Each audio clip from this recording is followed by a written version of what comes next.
Hello everybody and welcome to Minecraft. I am Iwishiknew as always. You are my audience. Today we are starting Chunks for Charity. Basically it's a charity I've been working on. It's gonna go for Child's Play Charity. Child's Play Charity is a charity that buys toys, books, and games to children's hospitals around the world. Um, it's kind of like a gamer centric uh, it's really a gamer-centric charity.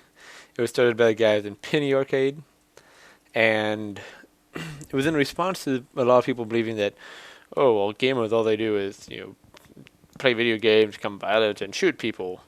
Um, if I remember correctly, this started around the time when Jack Thompson was big.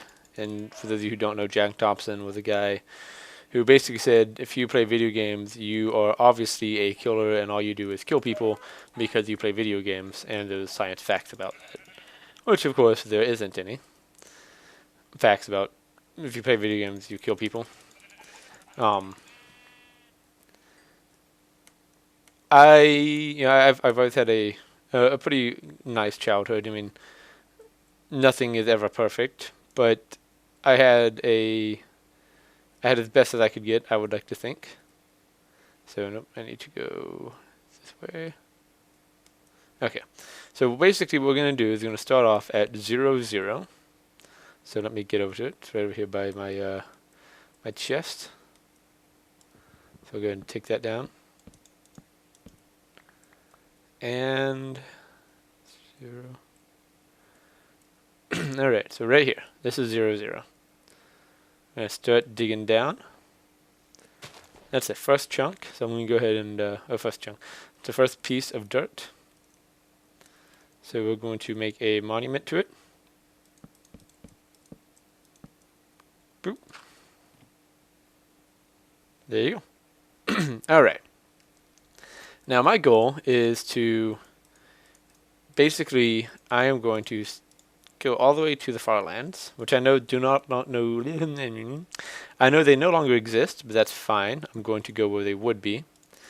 And you might notice there's a few differences in what I'm doing. That's because I'm playing on Feed the Beast Ultimate Pack, and I'll just keep it updated as we go along. Alright guys, this is I Wish I Knew. We're back for episode 2 of my Chunks for Charity campaign. Today I'm going to be basically doing a preview of what a normal episode will be like if we agree to do the fast forwarding. I'll start off with an introduction like this, and then I'll just go on, and once I start filming, we'll move on. So let me throw all this up there. Need you. I do need you actually. Need to go get some more wool though.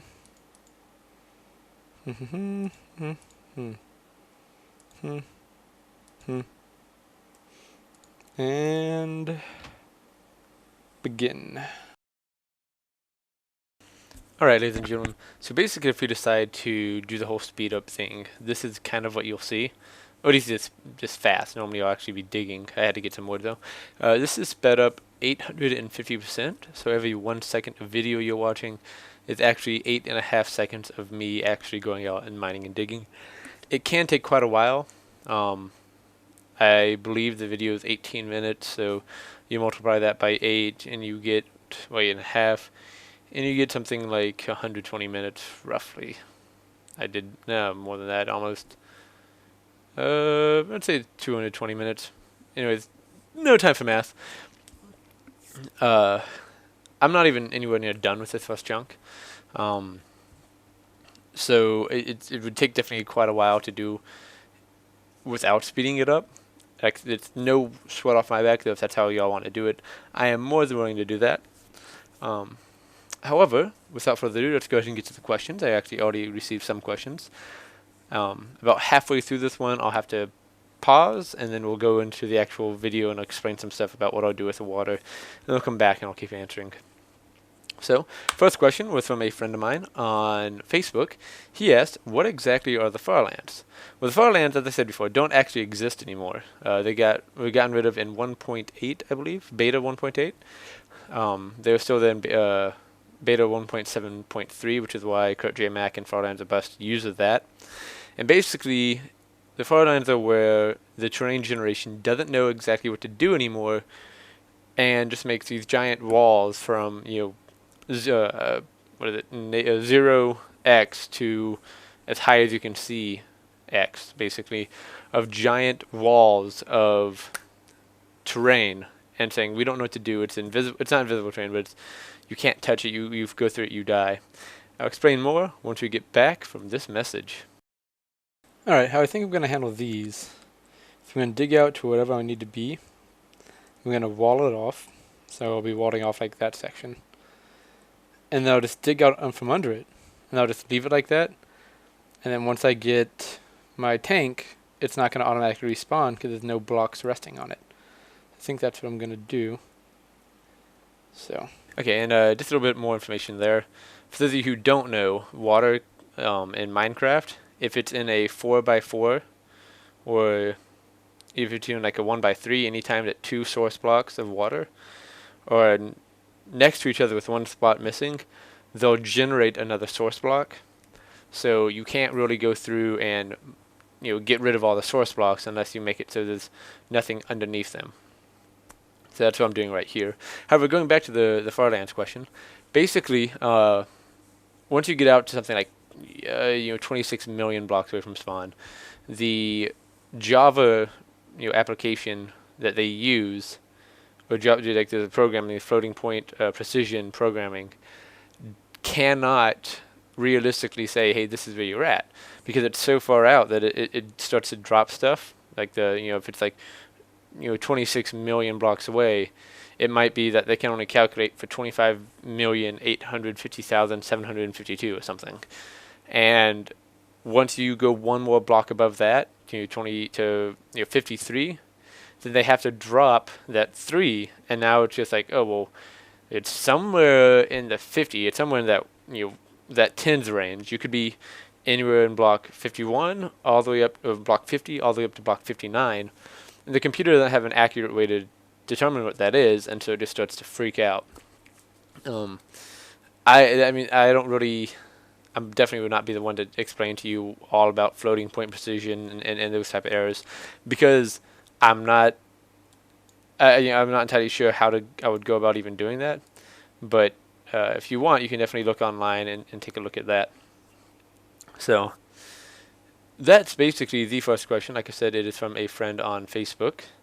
Okay, and he actually asked me another question. It's like, what exactly am I digging towards? What I'm digging towards, if I can actually speak, is, I'm not entirely sure what this question means. Like, I am digging out every chunk that I come across, and the chunk is a 16 by 16 by 256 area of land. It's 16 and 16 across and wide, and then 256 from bottom to top. And basically I'm just going to go through and I am taking every block I mine, whether that is stone, as you can see here, or coal, or diamond, or chickens, or whatever, and I'm taking those and I'm putting them into chests or anything I can to keep those blocks. If you are talking about, after I get done with this one, where am I going to go next? Then that's also kind of been on you. Like, I'd like to go to where the Farlands used to be before they were gotten rid of, but that is 26 million blocks away, and I definitely do not have that much life in me to be able to do that, because this is 1 week and I'm still not even done with one chunk. If I'm more than willing to do we've got more people came in, we've reached a goal, you've raised like $100 or something, so do a live stream, or hey, we hit 1,000, maybe see if I can get some YouTubers on, or some friends or something, and open this up to LAN play, or even possibly upload this to a server for a small period of time, and have us all work together on using tools that I've already made, like no cheated. That's not stole your wood, guys. No added stuff like hey, here's my diamond drill, here's this, here's that, yada yada yada. But new stuff such as, or not new stuff, but stuff I already have, and go together and work as a team to mine out chunks and do, you upload that and or stream that, then yeah, I could do something like that. And that, though, is all depending on what y'all want to do. Like, what do y'all think would be good incentives to donate money? What would y'all think would be good stuff to make me, want to make sure that y'all do donate money, not just one, most importantly, and always for the kids, so the kids can have some part of a normal childhood, but also, like, if you reach somebody donates 100 bucks, not somebody, but the total of $100 that are donated from when you started this chunk, and when you end this chunk, then on your next chunk you can use TNT, stuff like that. That's all depending on what y'all want to do, what y'all want to see. And so definitely leave comments down below about that. That way I know and I'm better prepared for this. So that was what I'm digging towards. I might even do something like, once a certain number gets reached, percentage or whatever, I'll go dig a chunk out in the Nether, or I'll go dig a chunk out of the Twilight Forest, or something like that. So again, all on you. Leave your comments, questions, and all that down below in the comment section, or if you donate, you can leave questions. So that's actually where my next question came from. The first donator also asked a question, and he's a friend of mine. I'm a huge Star Trek fan. I love Star Trek. I grew up on Star Trek. I have my going away gift from my last unit was, it's a Star Trek phaser plaque, and I have the Enterprise D model. I have every TV show and episode, and I'm getting the comic books. He asked me, what do I think of the new Star Trek? And no, it can't just be cosplayers in uniform. I absolutely refuse to watch any of this quote-unquote new Star Trek. For numerous reasons. One, I just think it's a horrible thing. They didn't have to go back and redo it. They didn't need to say, oh, well, we need a new Kirk, we need to do that. I would be okay. I wouldn't have liked it, because to me, Star Trek's always about going forward. And yeah, I know that a few times they have gone in the past, but to me, it's always been about going forward. And they didn't really do that here. They just went back and said, we need to redo everything. But that would have been okay had they not just made absolutely no sense. Right? They took a guy who was a cadet going through training. He hadn't even graduated yet.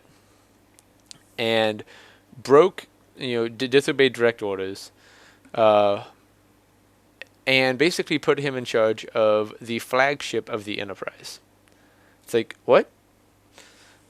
And I'm sorry, like, if I was an admiral or a starship captain and been like, look, hey, this guy did a good job, yeah, he was at the right place at the right time because he couldn't even get a starship started. Hey, that's okay. But then you can be like, oh, by the way, not only are we making him a captain, we're putting him on the flagship, so basically he's guaranteed promotion. It's like, so he did an okay job once, which everybody's expected to do. Everybody's expected to do an okay job. And now all of a sudden he's basically a captain and next in line to pick up admiral type thing. What? No, I would not pay attention to him. He'd give me an order and be like, hey, screw you, earn your rank, which he didn't. Then there's the whole thing about, within I think it was like a 16-year time period from when Nero went back and started changing history to when the main part of the movie takes place.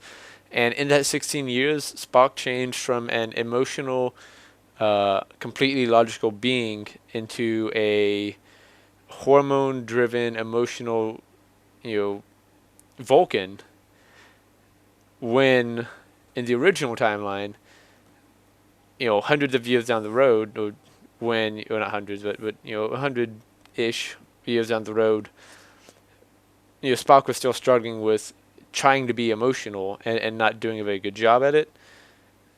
And, that changed in 16 years? What? Like, for absolutely no reason, because one starship got destroyed. That was basically it. No, thank you. Like that doesn't make sense at all either. And then there's red matter. Like, where did red matter come from? Is it just like Hey guys, we need a plot device. Black holes? No, we already did. No, red matter? Yeah. Do we not use red matter? No, we don't know what red matter. Yeah, hey, red matter's good. Hey, just throw that nobody will mind. Also, you know, to take some spotlights and to shine it on the camera every like 5 seconds, because that's good stuff. We need lens flares in space, you know, so we can blind the captains of the piloting. Because screw their ability to actually pilot. We need lens flares. Yeah, no, it seems legit, right? No, I refuse to watch this next one, um, Into Darkness or whatever. I hear it's like a con remix, or remake, not remix. Which again, like, okay, so they don't have no reason to actually go do con, unless they're doing the actual like the eugenics wars, which, if I remember correctly, happened way before Kirk. Um, because in the original show, he actually found he found the Botany Bay after they'd already launched it, and then he took it and he put them down on the planet, which later became uh, the desert planet, and the whole reason for the Wrath of Khan. But no, like none of that happened. It's like, what? So you're just doing it, and the eugenics wars have already happened, but you're going back and redoing them, and now Khan's supposed to like hate Kirk for some reason because, yes, no, that doesn't appeal to me. That's not something. No, no, thank you. Don't want it. Don't want to see it. Don't want to touch it.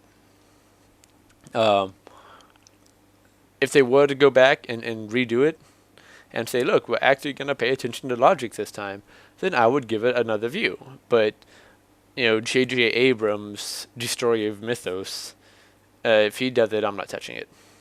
And I think that should actually be his official name, J.J. Abrams, Destroyer of Mythos. You know, I heard he's doing Star Wars 7, 8, and 9. I do like Star Wars. I know that's I was like, oh my gosh, you like Star Trek and Star Wars? You know, I definitely don't know nearly as much about Star Wars as I do about Star Trek. But I hope that he does a better job on Star Wars than he did on Star Trek.